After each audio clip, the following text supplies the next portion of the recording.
اگر لوگ بیچارے سیدھے سادے ہوتے ہیں، بعض مرتبہ انہیں کچھ سمجھ میں نہیں آتی. ایک پٹھان ملا، پٹھان ابھی ہم سفر میں تھے نا، ایک پٹھان جو ہے وہ بیچارہ طواف کر رہا تھا. ظہر کے وقت میں آ کر اس نے پوچھا بھئی یہ طواف ختم کب ہوگا؟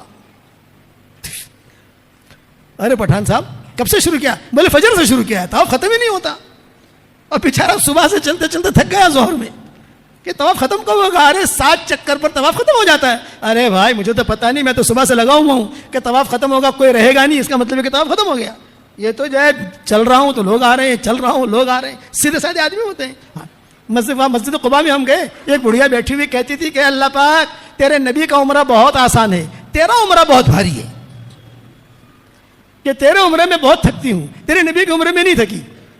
وہاں جا کر 2 رکعت نماز پڑھ لو، عمرے کا ثواب ملتا ہے کہ تیرے نبی. اور ایک ہدیہ اور مختصر سا، آج کل لوگ بہت پریشان ہیں، جس کو دیکھو کاروبار نہیں ہے، قرضہ ہو گیا، جنات پریشان کر رہے، نظر لگ گئی، حسد ہے، اور قرضہ چڑھ گیا، قرضہ دیتا نہیں ہے.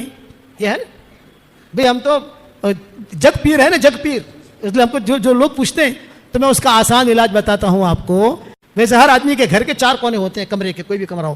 آپ کے محل ہے، آپ کے پاس کئی کمرے ہیں، ایک کمرہ خالی پکڑ لو. آپ ہر کونے میں روزانہ آیت الکرسی پڑھا کرو اور دم کر دو بس. آپ کے 5 بیڈ روم ہیں تو 5 بیڈ روم میں پڑھنا ضروری نہیں ہے. 5 بیڈ روم میں 3 ہال ہے، سب جگہ پڑھنا ضروری نہیں ہے. آپ ایک بیڈ روم کو پڑھ لو ایک بیڈ روم میں، دوسرے دن دوسرا بیڈ روم پکڑ لو، تیسرے دن تیسرا پکڑ لو ایسا. اور اگر سب کو نہیں کرنا ہے، ایک ہی میں پڑھتے رہنا ہے تو ایک ہی میں پڑھو. 4 کونوں میں 4 مرتبہ آیت الکرسی پڑھو تو اس سے 2 فائدے ہوں گے. یہ جتنی پریشانیاں ہیں وہ پریشانیاں بھی دور ہو جائے گی انشاءاللہ، اور اللہ مال بھی بہت دے گا. یہ حضرت عبد الرحمن ابن عوف کا معمول تھا، روزانہ پڑھتے تھے. عبد الرحمن ابن عوف کہتے تھے کہ دیکھو یہ میرا معمول ہے، میں کرتا ہوں. اللہ نے مجھے 4 بیویاں دی، اتنا مال دیا، جب ان کا انتقال ہوا تو اتنا سونا نکلا ان کے گھر میں سے، جب اس کو کاٹنے لگے تو جو کدالی ہوتی ہے کدالی بھی ٹوٹ گئی، اتنا سونا تھا. اور صحت مند تھے عبد الرحمن ابن عوف، صحت مند. حضور صلی اللہ علیہ وسلم نے انہیں صادق الایمان کہا تھا.